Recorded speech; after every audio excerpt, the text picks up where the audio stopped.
Le président français François Hollande en terre ivoirienne pour une visite officielle. Des troupes composées de 2 pelotons de l'école de gendarmerie d'Abidjan. Au président français François Hollande. Le chef de l'État français François Hollande est arrivé tôt jeudi matin à Abidjan, première étape de sa mini-tournée africaine.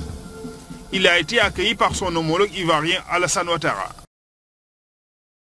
La Côte d'Ivoire, sous votre autorité, a profondément changé. Et elle a relevé avec succès les 3 défis qu'elle avait en face d'elle. Le premier défi, il paraissait majeur, c'était celui de la sécurité, de la paix civile, des violences qui ont considérablement régressé. C'est dire si la situation non seulement a été rétablie, mais la tranquillité publique a été enfin respectée. Cette sécurité, elle est aussi assurée par un dispositif de l'ONU qui va maintenant considérablement diminuer en ampleur.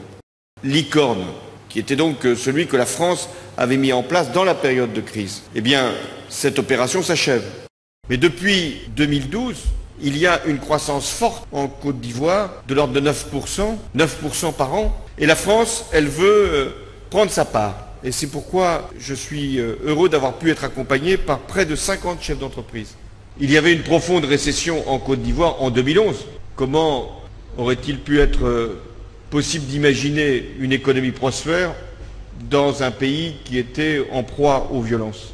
La réconciliation. Et là encore, je salue les progrès qui ont été effectués dans le dialogue, de libération des prisonniers, de liberté d'expression. Et je voudrais aussi me féliciter de la place des entreprises françaises en Côte d'Ivoire. Selon notre recensement, nous avons 800 entreprises actuellement dans notre pays. Mais la France a apporté un fort soutien à la Côte d'Ivoire, notamment ces dernières années, à l'occasion des difficultés que mon pays a traversées. Maintenant, la crise est derrière nous. C'est une page tournée et nous sommes maintenant dans un environnement de paix, un environnement de sécurité, mais également de sérénité. Et un nouveau nom, Srololo Mobioake, avec tous les attributs dus à son rang, le président Hollande essaie déjà de s'accoutumer à son nom et prier. Le président français est accompagné d'une 50aine d'hommes d'affaires, membres du MEDEF, le mouvement des entreprises de France. Nous allons passer à la 3e phase qui est la signature des accords bilatéraux. Et pour ce faire, il y a 6 accords qui seront signés. Au crime économique, les personnes concernées ont quasiment toutes été mises en liberté provisoire.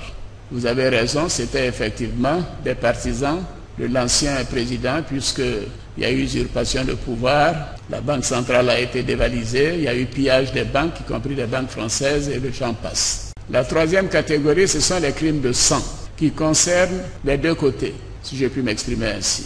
Et là, nous avons une commission nationale d'enquête qui a déposé un rapport. Ce rapport est entre les mains de la justice et la justice sera la même pour tous. Il n'y aura pas d'impunité en Côte d'Ivoire. Personne ne saurait être au-dessus de la loi. La France n'accepte pas l'impunité, où que ce soit. Et lorsque il y a des personnes qui commettent des exactions, lorsqu'elles sont dirigeantes de leur pays, elles relèvent de la Cour pénale internationale. Parce que quand il se produit des exactions, où que ce soit, les responsables doivent être traduits devant les tribunaux et l'impunité ne doit pas être tolérée.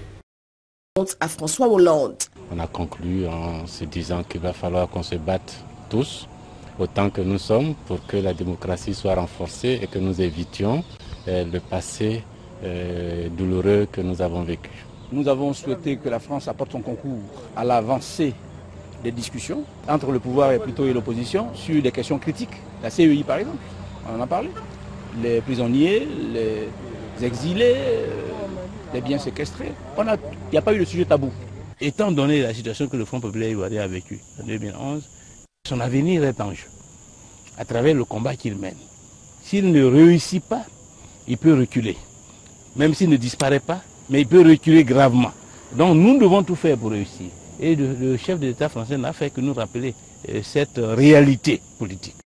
Nous espérons vous garder beaucoup plus longtemps la prochaine fois, peut-être une semaine. Je veux saluer l'accueil qui m'a été réservé par vous, par votre gouvernement, par la population ici. Le chef de l'État ivoirien, des membres du gouvernement et présidents d'institutions se sont rendus à l'aéroport pour nous dire au revoir. François Hollande est attendu à Niamey, visite axée sur la lutte contre les réseaux terroristes.